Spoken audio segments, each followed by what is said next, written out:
शांति। ओम शांति। आज हमारे साथ झारखंड के राज्यपाल द्रौपदी मुर्मू जी विराजमान हैं। हम इनसे कुछ महत्वपूर्ण प्रश्न पूछेंगे, आपके विचार हम जानना चाहेंगे। इस उपलक्ष्य में सबसे पहले मैं मुर्मू जी आपसे जानना चाहती हूँ, अहिंसा को परम धर्म कहा गया है। क्या मनुष्य के लिए संपूर्ण अहिंसक जीवन शैली अपना पाना संभव है? आपको क्या लगता है? जरूर संभव है, क्योंकि मनुष्य का स्वधर्म है अहिंसा। हम जो परमपिता परमात्मा ने धरती को भेजे हैं, जिस स्वधर्म लेकर के हम दे करके हमको भेजे हैं, वो ही प्रमुख है अहिंसा। जैसे सुख, शांति, आनंद, प्रेम और अहिंसा। इसीलिए हम चाहेंगे तो यहाँ आने के बाद जो बच्चे जो यहाँ पैदा होते हैं, उनको भगवान के रूप कहा जाता है, क्योंकि उनके अंदर वो धरती का जो प्रभाव उनके अंदर नहीं होता, वो एकदम पवित्र होते, उनके अंदर स्वधर्म होता है। हम चाहेंगे तो वही स्वधर्म को हम आगे लेकर जा सकते हैं और आगे जा कर के यहाँ का प्रभाव यहाँ के लोगों के साथ मिल कर के हम उनके प्रभाव में आ जाता है। इसीलिए हम हिंसक बन जाते हैं, लेकिन अपना एक्चुअल धर्म है तो अहिंसा। जी दीदी, जीवन को अहिंसक बनाए रखने में आपको क्या लगता है राजयोग का योगदान है? जरूर, क्योंकि राजयोग एक ऐसा योग है, सभी योगों में से ये प्रमुख है, राज है, इसीलिए राजयोग कहा जाता है। राजयोग में मनुष्य स्वधर्म को ही फॉलो करते हैं। अपना स्वधर्म क्या है? सुख, शांति, आनंद, प्रेम और अहिंसा। उसको वो फॉलो करते हैं और उसको प्रैक्टिस करते हैं। प्रैक्टिस करने से जो भी बाह्य दुनिया में जो भी प्रभावित हम जो हो जाते हैं, वो आहिस्ता आहिस्ता उसको प्रभाव ख़त्म कर लेते हैं और अपना स्वधर्म में आ जाते हैं। इसीलिए किसी को भी जो राजयोग जो प्रैक्टिस करने से वो अहिंसक बन जाते हैं। दीदी, आज हम देखते हैं आज सर्व तरफ जो है मनुष्य आत्माएं बहुत दुखी हैं, परेशान हैं, अपनी ही कमी कमज़ोरियों के वश वो बहुत ज़्यादा दुख महसूस कर रही हैं। तो आपको क्या लगता है कि राजयोग के द्वारा उनके दुख तकलीफ को दूर किया जाना संभव है? एक्चुअली मनुष्य सच्चिदानंद रूप है, सत और चैतन्य और आनंद रूप है। मनुष्य इस चीज़ को समझ नहीं पाते। जो वो इस चीज़ को समझ पाएंगे और अपना स्वधर्म को समझ पाएंगे, वो जो दुखी, अशांति और परेशान में और जो रहते हैं, वो नहीं समझ पाते हैं मैं क्या हूँ, कहाँ से आई हूँ, कहाँ जाना है, किसने भेजा है। अपने आप को तो कहते तो हैं हम भगवान के बच्चे हैं, लेकिन भगवान के बच्चों में जो क्वालिटी होना चाहिए, जो चीज़ होना चाहिए, भगवान जैसे सच्चिदानंद रूप है, हम भी सच्चिदानंद रूप है। भगवान आनंद रहते हैं, मुस्कुराते रहते हैं, लेकिन वो उस चीज़ को किस रास्ते से जाने से वो भी ढूंढते रहते हैं। हम कैसे सुख शांति आनंद में रहे, लेकिन ढूंढते रहते हैं और चारों तरफ जाते रहते हैं, मंदिर मस्जिद गुरुद्वारा भटकते रहते हैं, लेकिन एक्चुअल रास्ता उनको नहीं मिलता। राजयोग संस्था जैसे ब्रह्मा कुमारी ईश्वरीय विश्वविद्यालय ऐसा संस्था है जहाँ उनको रास्ता बताते हैं, कैसे किस रास्ता से जाने से, किस चीज़ को फॉलो करने से हम सुख शांति आनंद से रह पाएंगे और दुख दर्द ने सभी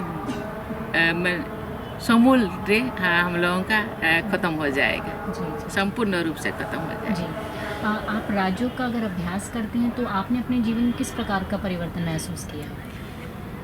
देखिए, मैं बहुत संघर्ष के जीवन में मैंने बिताई हूँ।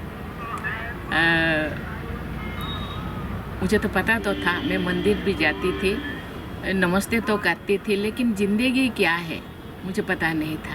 जब मेरे ज़िंदगी में बहुत ऐसे घटनाएं घटित हुआ कि मैं अपने आप को संभाल नहीं पाई, मैं डिप्रेशन में चली गई। मेरे पास मेरा 2 बेटा, एक 25 इयर्स का, एक 28 इयर्स का और एक छोटी सी बेटी थी, वो चली गई।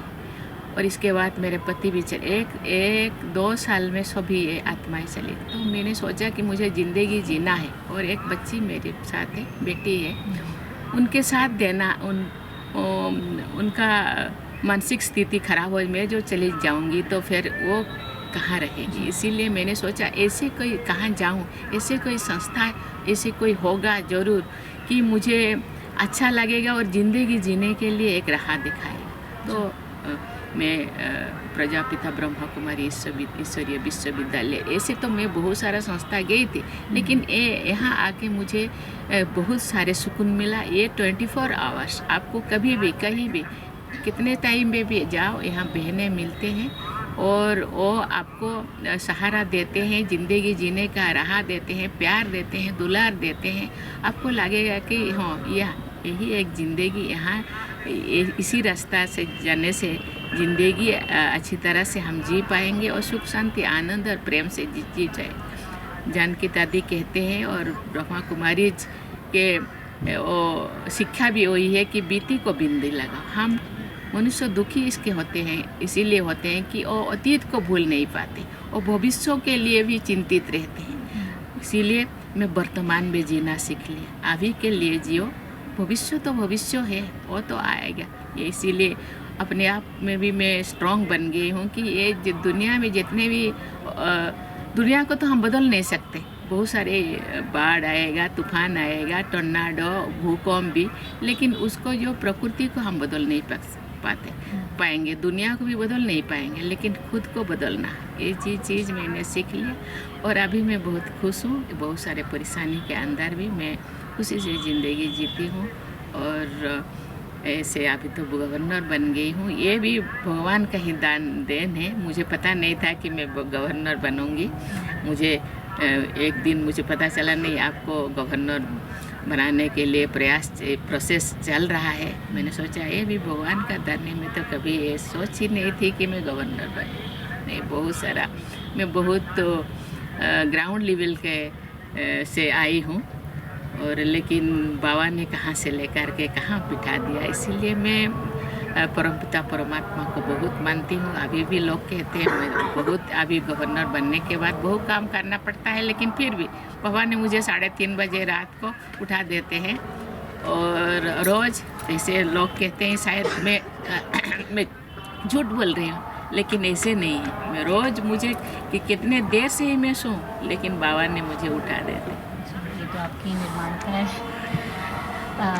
दीदी, आज समाज में योग के प्रति लोगों में बहुत सारी अनेक मतें और भ्रांतियाँ हैं, क्योंकि बहुत सारे योग आज प्रचलित हो गए हैं। लोगों ने अपने अपने भी योग नए नए बना दिए हैं। तो ऐसे में वास्तविक राजयोग की पहचान करना एक मनुष्य के लिए कैसे सहज और संभव हो सकता है? देखिए, अभी लोग देही अभिमान नहीं होते, देह अभिमान में चले जाते हैं। लोग कहते हैं कि हम बड़ा, हमसे कोई बड़ा नहीं, हम बड़ा नीति फॉलो करते हैं। हर कोई अपना अपना संस्था खोल के बैठे हैं। ऐसे तो बोलना नहीं चाहिए, लेकिन एक्चुअली बहुत सारे संस्था से मैं पहले भी बता चुकी हूँ, बहुत सारा संस्था से मैं जुड़ी हूँ और संस्था के नाम मैं नहीं बता सकती। लेकिन मेरा एज अभी 61 हो गया है, लेकिन शुरू से ही मैं बहुत मंदिर मस्जिद ये संस्था वो संस्था में घूमी हूँ। रात कभी कभी रात को 3 बजे से मैं नंगर कीर्तन करती थी और शाम को जाती थी संस्था में कीर्तन भजन कीर्तन करने के लिए। लेकिन यहाँ जो सुकून मिला वो सुकून नहीं, इसको तो हम बदल नहीं सकते। जो अपना अपना संस्थाएं खोल कर बैठे हैं, थोड़ा बहुत वहाँ भी अच्छा चीज़ें सिखा जाता है, लेकिन निस्वार्थ भाव की सेवा, निस्वार्थ सेवा बिना स्वार्थ के, वो तो मुझे यही मिला। उस चीज़ को मैं डिस्क्राइब करना नहीं चाहती कि वो लोग भी अपना अपना संस्था खोल के बैठे हैं। थोड़ा बहुत लोग वहाँ आते हैं, वो भी सुनते हैं, और केवल वहाँ उन लोगों को कथा सुना जाता है जो किताबों में लिखा है। यहाँ भगवान स्वयं परमपिता परमात्मा यहाँ पढ़ाते हैं, और जहाँ गीता में लिखा हुआ है हुआ नहीं है, उसी चीज़ को पढ़ाते हैं, रियल चीज़ को पढ़ाते हैं। और मैं फील कर रही हूँ, मैं अनुभव कर रही हूँ कि यही सही है। अपना अपना सोच है। नहीं, हिंसा को दूर करने के लिए राज्य क्या एक टूल के रूप में कार्य कर सकता है? अगर हाँ तो कैसे? जरूर कर सकता है।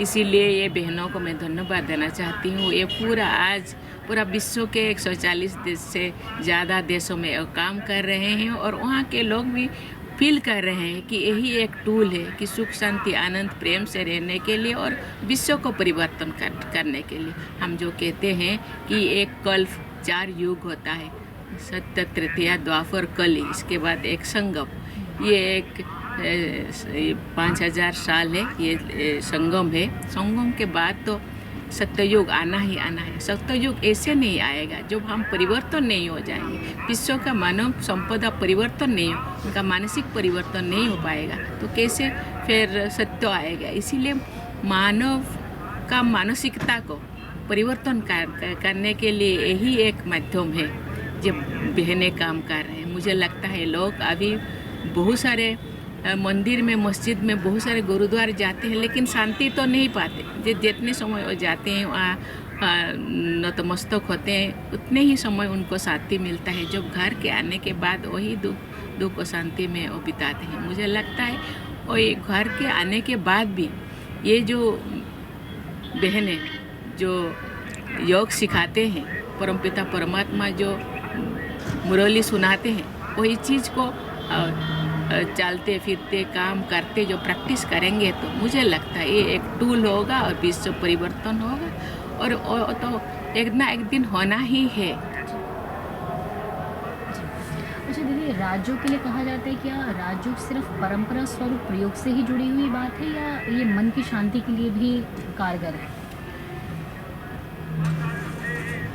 लेकिन ये तो परंपरागत है, लेकिन ये बहुत दिनों के बाद वो तो बाबा परमपिता परमात्मा कहते हैं वो भी इस ड्रामा से जुड़े हुए हैं। वो भी ठीक टाइम पे ही आते हैं और समय से पहले और भाग्य से ज़्यादा, और जो कि समय से पहले वो भी नहीं आते। इसीलिए परमपिता परमात्मा इस संगम युग से ही आते हैं। ये भी परंपरा है क्योंकि वो हर संकल्प के बाद और जो संगम युग होता है उसी संगम युग में ही आते हैं। इसीलिए और उसी टाइम ही और संगम जो लीव युग होता है, लीव युग में ही जितने भी आत्माएं जो आप परमपिता परमात्मा का आत्मा वो जुड़ जाते हैं और वही थोड़ा सा आत्मा जो बचते हैं वही पूरा विश्व को परिवर्तन करने के लिए लग जाते हैं और विश्व परिवर्तन हो जाता है। ये राज्यों को समाज तक पहुंचाने में मीडिया किस प्रकार के साथ अपनी सार्थक भूमिका निभा सकते हैं? आपको लगता है राज्यों में मीडिया का कोई महत्व है? जरूर, मीडिया ही अभी क्योंकि विश्व में अभी 700 करोड़ से ज़्यादा लोग हैं, उन तक पहुंचने के लिए मीडिया बहुत ही माने काम कर सकते हैं। और मीडिया एक माध्यम है जो गांव-गांव तक जन तक पहुंच सकते हैं। ये तो बहनें तो अपना काम कर रहे हैं, संगठन अपना काम कर रहे हैं, साथ ही साथ मीडिया ही ऐसे माध्यम है जो पूरा गांव-गांव तक जन तक पहुंच सकता है और लोग ज़रूर एक ना एक दिन समझेंगे और ये परिवर्तन के लिए ये बहुत अच्छा माध्यम हो सकता है। राज्यों को अपनाने से समाज में किस प्रकार के परिवर्तन को हम देख सकते हैं? कैसा परिवर्तन संभव है? मनुष्य उनके स्वधर्म को जान पाएंगे जी कि ये मनुष्य सुख शांति और आनंद और प्रेम का स्वरूप है। अपने स्वरूप को जब जान पाएंगे ना तो फिर जरूर परिवर्तन हो जाएगा। क्यों हम ये कहते हैं ना ये झूठी दुनिया, ये झूठी ज़िंदगी, एक्चुअली झूठी नहीं है। झूठी इसीलिए है कि हम अपने आप को समझ नहीं पा रहे। अपने आप को जब समझ में आएंगे कि अपने आप को किस लिए भगवान हमको भेजे हैं, परमपिता किस उद्देश्य से भेजे हैं, उद्देश्य को जब हम समझ पाएंगे मुझे लगता है क्योंकि ये प्रेम जब हम फैलाएंगे सुख शांति आनंद आ जाएगा। हम जानते हैं हम लोगों का राष्ट्रपिता महात्मा गांधी को धन्यवाद देना चाहती हूँ। हम जो फ्लैग है, नेशनल फ्लैग है, उसमें भी त्याग है, इसके बाद शांति है, शांति के बाद ही प्रगति होगा। त्याग मीन्स त्याग हम कहते हैं कि त्याग कुछ चीज़ को त्याग कर देना, कुछ धन को त्याग कर देना, ऐसे नहीं। मन के अंदर जो काम क्रोध लोभ मोह हिंसा द्वेष गर्व अहंकार जो है उसको त्याग करना। त्याग करने के बाद ही शांति आएगा। शांति के आने के बाद ही ये परिवर्तन होगा, प्रगति होगा। मुझे लगता है ऐसे करने जरूर हो पाएगा। दीदी अंतिम प्रश्न है। हम वसुधैव कुटुंबकम की बात करते हैं, तो वसुधैव कुटुंबकम का व्यवहार पक्ष हमारी ज़िंदगी में आना कैसे संभव है? कैसे उसको साकार रूप दिया जा सकता है? देखिए, अप्रत्यक्ष रूप में हम तो मानते हैं कि हम वसुधैव कुटुंबकम है, क्योंकि अब जो भगवान के पास जाते हैं, तुम ही हो माता पिता, तुम ही हो बंधु सखा, तुम ही हो, हम बोलते हैं, लेकिन वो बोलने में ही वो रह जाता है। एक्चुअली ज़िंदगी में वो नहीं दिखाई देता। जिस दिन हम सोचेंगे कि हम सब मानव संपदा, प्राणी संपदा कि ये परमपिता परमात्मा के संतान है और हम जो प्रेम के सागर, सुख के सागर, आनंद के सागर, पवित्रता के सागर के हम संतान हैं, और हम अपने आप को कहते भी हैं कि हम भगवान के संतान हैं सही मायने में, लेकिन उसी दिशा में नहीं जा रहे। जिस दिन में सही मायने में हम सोचेंगे कि ये हम भगवान के संतान हैं, हम सब भाई बहन हैं, हम सब एक हैं, एक ही भगवान के संतान है, तो मुझे लगता है वसुधैव कुटुंबकम और दूसरों में अब फर्क नहीं दिखा जाएगा। ये दूसरे बहुत सारे धर्म अभी आ गया, बहुत सारे जाति धर्म वर्ण वर्ग आ गया। मुझे लगता है ये सब खत्म हो जाएगा जिस दिन ये मन में आ जाएगा कि नहीं, ये शरीर पंचतत्व के शरीर है, आत्मा ये